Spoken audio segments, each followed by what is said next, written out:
சூரிய குடும்பத்திலேயே பெரிய கோளான ஜூபிட்டருக்கு ஒரு டூர் போலாமா? Welcome to daily space crunches of சீஸ்டர்க். சூரியன்ல இருந்து 5வது கோளா இருக்கக்கூடிய ஜூபிட்டர் நம்ம சூரிய குடும்பத்திலேயே மிகப்பெரிய கோள். ஜூபிட்டர் நம்ம பூமியை விட 11 மடங்கு பெரியது.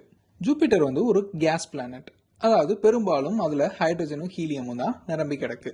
பெரிய கோள் அப்படின்றதுனால அதோட மேக்னெட்டிக் ஃபீல்டும் சரி, அதோட கிராவிட்டியும் சரி ரொம்ப அதிகமா இருக்கும்.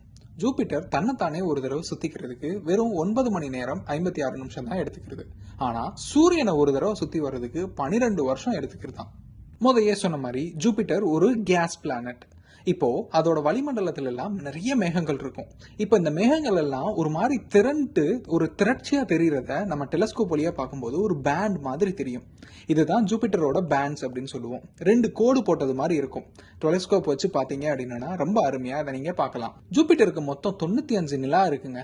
நம்மளுக்கு வெறும் ஒரே ஒரு நிலா தான். நினைச்சு பாருங்களேன், ஒருவேளை நம்ம ஜூபிட்டர்ல போய் வாழ்ந்தோம் அப்படின்னா ஒரு இரவுல நம்ம 95 நிலாவை பார்க்க முடியும்னா எப்படி இருக்கும்? அது மாதிரி இருக்கக்கூடிய ஜூபிட்டர்ல அயோ, யூரோப்பா, கேனிமேட், கேலிஸ்டோ அப்படின்ற 4 பெரிய நிலா இருக்கு. இந்த 4 நிலாவையும் நம்ம டெலஸ்கோப் வழியா பார்க்க முடியும். நாங்க ஒவ்வொரு தடவையும் சீஸ்டர் டெலஸ்கோப் வழியா ஜூபிட்டரை பார்க்கும் போதெல்லாம் ஆச்சரியமா தெரியக்கூடியது இந்த 4 நிலாக்கள் தான். அப்புறம் என்ன, இப்பவே ஒரு நைட் ஸ்கை அப்சர்வேஷனை புக் பண்ணுங்க, ஜூபிட்டரை பார்த்து ரசிங்க. Follow to get more space crunches of சீஸ்டர். Share with your friends.